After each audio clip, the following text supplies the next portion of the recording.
साथियों, वार्षिक अभिलेख पंजिका। साथियों, इस सत्र की जो हमारी वार्षिक अभिलेख पंजिका है और ये जो वार्षिक अभिलेख पंजिका का आप इसका पहला ही भाग देखेंगे। ये वार्षिक आकलन अभिलेख पंजिका है।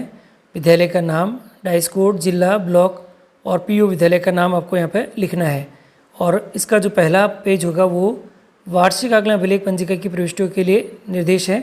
इसमें वार्षिक आकलन अभिलेख पंजिका बालक के सीखने की प्रक्रिया के समेकन के प्रमाण को एक दृष्टि में प्रस्तुत करता है। विद्यालय में 50 नामांकन हेतु एक रजिस्टर तथा इससे अधिक नामांकन होने की स्थिति में एक से अधिक रजिस्टर का उपयोग आप कर सकेंगे। वार्षिक आकलन अभिलेख पंजिका में दो प्रारूप हैं। प्रारूप नंबर 1 विद्यार्थी का विवरण है। दूसरे प्रारूप में सतत और व्यापक आकलन अभिलेख होंगे। पहले प्रारूप के अंदर आप देखेंगे तो विद्यालय के विद्यार्थी के संदर्भ में प्रवेशांक, माता पिता का नाम, संरक्षक का नाम, लिंग, कक्षा, जन्मतिथि आदि अंकित किए जाएंगे। यह कार्य सत्र के आरंभ में प्रथम सप्ताह में किया जाएगा। प्रत्येक विद्यार्थी को प्रथम बार दिए गए क्रमांक, रोल नंबर जो कि रहेगा परिवर्तित यानी कि बदला नहीं जाएगा, वही रहेगा उसके पूरे सत्र पर्यंत। और इस प्रारूप का समस्त प्रविष्टियों की पूर्ति कक्षा अध्यापक द्वारा करी जाएगी। अब आता है प्रारूप नंबर यहाँ पे 2, सतत और व्यापक आकलन अभिलेख। इसके अंतर्गत आप देखेंगे तो विद्यार्थियों का विवरण जैसे कि क्रमांक, नाम, नामांकित कक्षा, आधार रेखा, गतिविधियाँ, कक्षा अध्यापक, शारीरिक शिक्षा द्वारा दर्ज किया जाना व प्रत्येक विषय का कक्षा स्तर और आकलन विषय वार विषय अध्यापक द्वारा दर्ज किया जाएगा।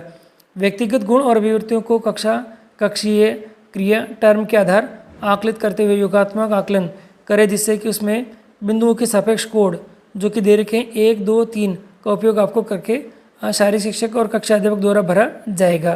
तो ये थोड़ा सा आपको ध्यान रखना पड़ेगा कि, और मैं आपको आगे बता भी दूंगा कि ये कोड कहाँ आपको देखने को मिलेंगी। आगे रहेगा स्वास्थ्य शारीरिक शिक्षा को कक्षीय क्रिया व सह शैक्षिक गतिविधियों के दौरान टर्म के दौरान आकलित करते हुए योगात्मक आकलन करें, जिसमें उल्लेखित बिंदुओं के सापेक्ष आपको टिक मार्क का दिखाना होगा। तो वो भी मैं आपको दिखा दूंगा कि कहाँ ये प्रक्रिया रहने वाली है। कला शिक्षा के अंतर्गत संगीत, चित्रकला, चित्रकारी, नाट्य, नृत्य की कोड 1, 2, 3 है और वो आपको उसके अनुसार आपको भरने होंगे। और जिसमें कक्षीय गतिविधियाँ, सह शैक्षिक गतिविधियों को करवाते हुए दर्ज किया जाना है। यह भी शारीरिक शिक्षक कक्षा अध्यापक द्वारा भरा जाएगा। तो ध्यान रखिएगा कौन सा टीचर, मतलब कौन सा जो बॉक्स है वो कौन सा टीचर भरेगा, वो आपको यहाँ पे ध्यान रखना होगा। विभिन्न विषयों जैसे गणित, अंग्रेजी और हिंदी, पर्यावरण में अधिकतम क्षेत्रों के सापेक्ष ग्रेड का अंकन सतत रचनात्मक योगात्मक आकलन पुस्तिका चेकलिस्ट में दी गई। योगात्मक मूल्यांकन की ग्रेड ABC व कक्षा स्तर जो कि विद्यार्थियों के साथ संबंधित टर्म के दौरान जिस कक्षा स्तर की अवधारणा बुनियादी दक्षताओं और कौशलों पर कार्य किया गया है उस कक्षा की उल्लेख किया जाएगा। और विद्यार्थियों, देखिए साथियों, विद्यार्थियों के योगात्मक आकलन को विषयवार अधिगम क्षेत्रों को ध्यान में रखकर विषयाध्यापक द्वारा भरा भी जाएगा। विद्यार्थियों में वजन, लंबाई का अंकन भी हम लोग करेंगे सत्र के प्रारंभ में और सत्र के अंत में, जो कि 2 बार शारीरिक शिक्षक कक्षाध्यापक द्वारा करा जाएगा। मासिक उपस्थिति की पूर्ति उपस्थिति रजिस्टर के आधार पर कक्षाध्यापक द्वारा करी जाएगी। शिक्षक अभिभावक विद्यार्थी बैठक ऐसे 3 के पश्चात संबंधित टिप्पणी के समय विद्यार्थियों की प्रगति को अभिभावक व विद्यार्थियों से साझा करते हुए समय दर्ज करें और अभिभावक के साथ हस्ताक्षर भी यहाँ पे करने होंगे। समय की टिप्पणी भी यहाँ पे रहेगी। तो वर्ष के अंत में कक्षा अध्यापक द्वारा अन्य विषयाध्यापकों की राय से विद्यार्थियों की शैक्षिक और सह शैक्षिक गतिविधियों और जो संबंधित कार्य हैं उसको देखते हुए संबंधित टिप्पणी वास्तविक रूप से प्रदर्शित करने वाली और सकारात्मक दर्ज करी जाएगी। वर्ष पर्यंत अध्ययन के उपरांत विद्यार्थियों की आगामी नामांकित कक्षा और विषयगत प्रस्तावित जो कक्षा स्तर है वह क्या रहेगी उसका यहाँ पे दर्ज करा जाएगा। कक्षा स्तर का विषयाध्यापक द्वारा दर्ज किया जाएगा। अब आता है सबसे महत्वपूर्ण, जो कि काफ़ी शिक्षक यहाँ पे बात कर रहे हैं, पर्यावरण विषय के बारे में। तो देखिएगा पर्यावरण विषय कक्षा 1 और 2 के लिए ग्रेड का अंकन जो कि वर्ष में 2 बार ऐसे 2 और ऐसे 3, इसको हम ऐसे 1 और ऐसे 3 के रूप में भी ले सकते हैं, समय पर किया जाएगा। इसका आधार इस विषय में विद्यार्थियों के साथ कक्षा में की गई, देखिए कक्षा में की गई मौखिक क्रियात्मक गतिविधियाँ, विमर्श, पोर्टफोलियो और परियोजना, ये देखिएगा 1, 2, 3, 4 और 5, ये जो 5 प्रमुख बिंदु हैं इनके आधार पर कक्षा 1 और 2 के विद्यार्थियों को यहाँ पर ग्रेड भी दी जाएगी। इसी की तरह से हम लोग भी जब इसकी ऑनलाइन एंट्री करते हैं शाला दर्पण पर, तब भी हमको ये ऐसे की एंट्री देखने को मिलती है, जो कि हमको यहाँ पर देखिएगा इन 5 बिंदुओं के आधार पर विद्यार्थियों को उसका ग्रेडिंग यहाँ पर देनी होती है। टेस्ट यहाँ पर नहीं लिया जाता है, केवल ग्रेडिंग यहाँ पर दी जाती है। और ग्रेड का जो आधार है वह किस प्रकार से रहेगा, जिस बच्चे को ए ग्रेड मिलती है उसका मतलब स्वतंत्र रूप से कार्य कर पाता है, अपेक्षित स्तर की समझ और दक्षता उसका होती है। बी का मतलब होता है शिक्षक की सहायता से कार्य कर पाना या मध्यम स्तर की समझ दक्षता होना। सी का मतलब है शिक्षक की विशेष सहायता से कार्य कर पाना है या आरंभिक स्तर की समझ दक्षता होना इसमें दिखाया गया है। ग्रेड ABC अलग अलग विषयों क्षेत्रों में अधिगम उद्देश्यों के संदर्भ में आपको यहाँ पर देखने को मिलेगी। अब मैं आपको दिखा देता हूँ कि ये वार्षिक अभिलेख पंजिका है आपके पास में है साथियों। और इसके आगे वाले भाग पे देखेंगे तो आपको ये जो पहला पेज नजर आएगा, इसमें विषय अध्यापकों का विवरण है 1 से 5 के। 1 से 5 में जो भी विषय अध्यापक पढ़ाते हैं क्रम संख्या यहाँ लिखें, और क्रम संख्या लिखने के साथ ही आपको यहाँ क्रम संख्या है और विषय अध्यापकों के नाम एक एक करके लिखने हैं, उनका पद लिखना है और वो क्या सब्जेक्ट पढ़ा रहे हैं 1 से 2 में और 3 से 5 में, तो वो आपको प्रत्येक जो शिक्षक है उसके संदर्भ में यहाँ पे लिख देना है। फिर उनके हस्ताक्षर करने का ये कॉलम रहता है। अब पदस्थापन का प्रारूप आता है, और पदस्थापन के प्रारूप में जो पहला भाग आएगा आपके पास में वो इस प्रकार से रहेगा। ये पहला पदस्थापन है साथियों। पहला पदस्थापन यानी कि सत्र के प्रारंभ में जुलाई महीने के अंदर जो विद्यार्थियों की स्थिति है वो आपको यहाँ पर भर के दिखानी होती है। 1 से 5 में नामांकित विद्यार्थियों के शैक्षिक स्तर की स्थिति सत्र के आरंभ में जुलाई माह में कितना नामांकन था, देखिए यहाँ पर नामांकन कितना है और नामांकन के साथ ही आपको कक्षा स्तर कितना है। देखिए सबसे पहले आपको इस पूरे बॉक्स के अंदर प्रत्येक कक्षा का जो कि नामांकन है सत्र के प्रारंभ में जुलाई महीने में वो आपको लिख देना है। अब कक्षा 1 के बारे में बात यहाँ पे कर लेते हैं। तो कक्षा 1 के बारे में देखेंगे तो हम यहाँ पर देखेंगे कक्षा स्तर का निर्धारण। देखिए 3 सब्जेक्ट हमारे महत्वपूर्ण हैं, हिंदी, अंग्रेजी और यहाँ पर गणित। इन तीनों में ही शाला पूर्व कोई है तो आपको यहाँ भरने हैं। बाकी कक्षा स्तर अगर पहली कक्षा के स्तर के हैं तो आपको यहाँ रखते हैं। बाकी शाला पूर्व है विद्यार्थी जितने भी हैं वो आपको नंबर ऑफ जो काउंटिंग में बच्चे कितने हैं विद्यार्थी, जैसे मान लो 10 विद्यार्थी टोटल हैं, 10 में से यहाँ पे 7 बच्चे हिंदी के अंदर है जो पूर्व कक्षा के हैं, 3 इसमें यहाँ पे हैं, तो इस प्रकार से आप भर सकेंगे। और यहाँ पर जैसे कि मान लीजिए कि भी यहाँ पे भी 10 बच्चे हैं तो कक्षा स्तर से नीचे और कक्षा स्तर के अनुरूप, यानी कक्षा स्तर यानी कि कक्षा 2 के बच्चे कितने हैं कक्षा स्तर के और छोटे हैं तो वो कितने हैं कक्षा 2 से नीचे के स्तर के, उनकी जो डिटेल्स है आपको यहाँ इस कॉलम में भर देनी है। इन विषयों के संदर्भ में कक्षा स्तर के हैं तो वो आपको यहाँ भर देनी है। सेम आपको कक्षा 3 के लिए, फिर आपको यहाँ पे 4 के लिए और कक्षा 5 के लिए भर देनी है। ये पहला पेज है, आपको बहुत सावधानी से भरने हैं। फिर हमारा ऐसे 1 हो जाता है साथियों। ऐसे 1 होने के बाद हमको ये द्वितीय पदस्थापन भरना पड़ता है।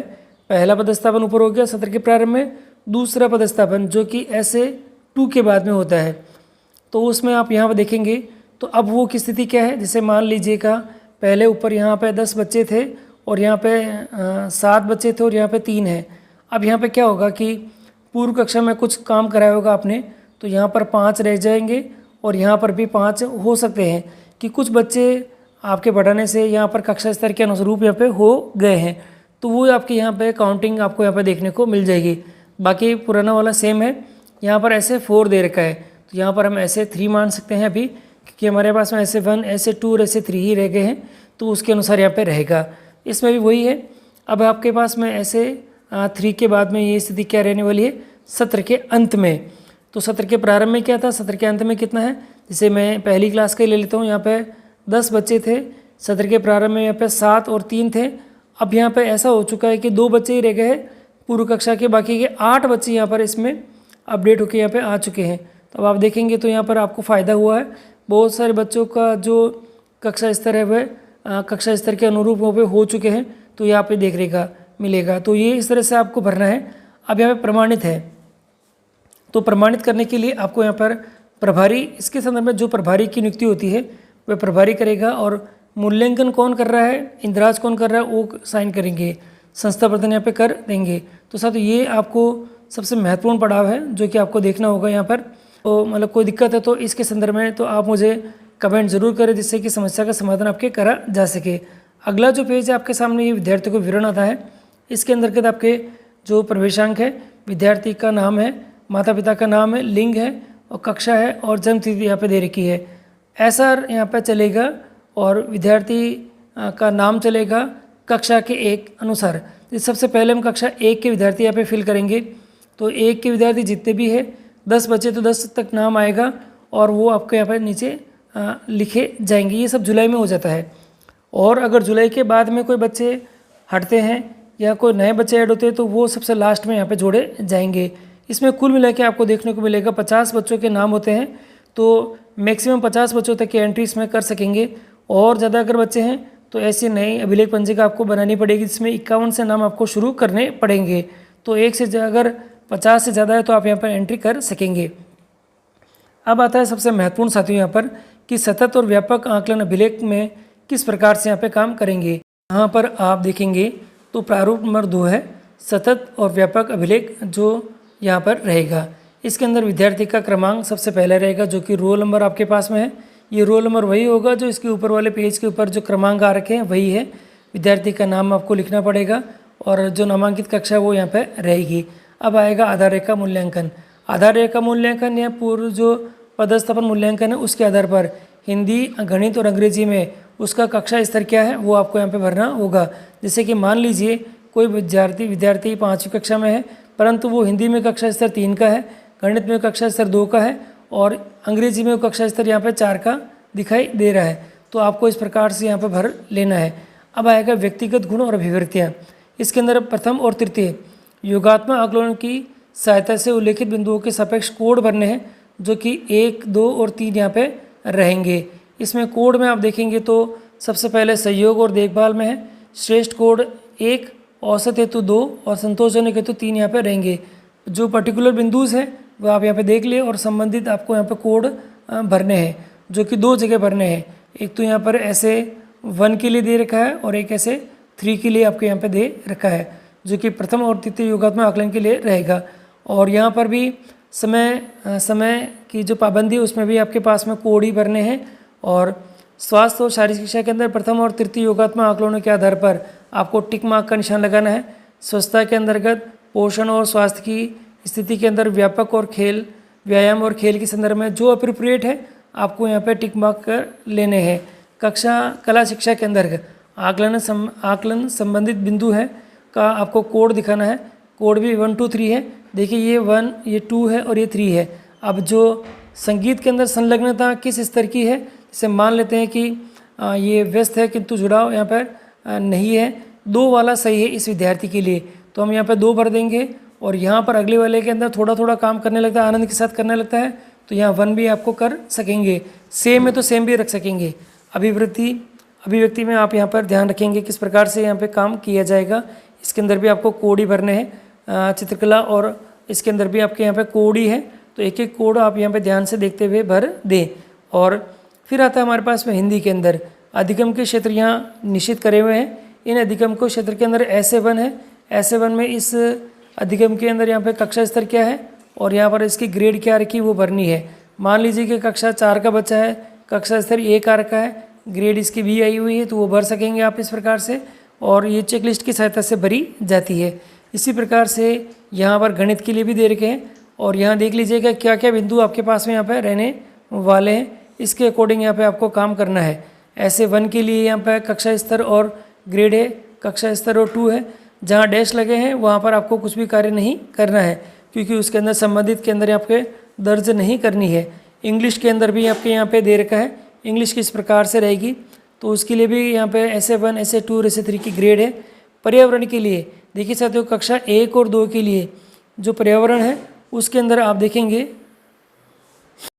साथियों, यहाँ पर आप देखेंगे कक्षा जो कि विषय दे रखा है आपके पास में इंग्लिश है। इंग्लिश के अंदर ऐसे 1 है, ऐसे 2 है और ऐसे 3 के अंदर जो पर्टिकुलर बिंदु दे रखे हैं उसके लिए कक्षा स्तर का निर्धारण क्या है वो आपको भरना है और ग्रेड क्या आती है वो आपको यहाँ पे भर देनी है।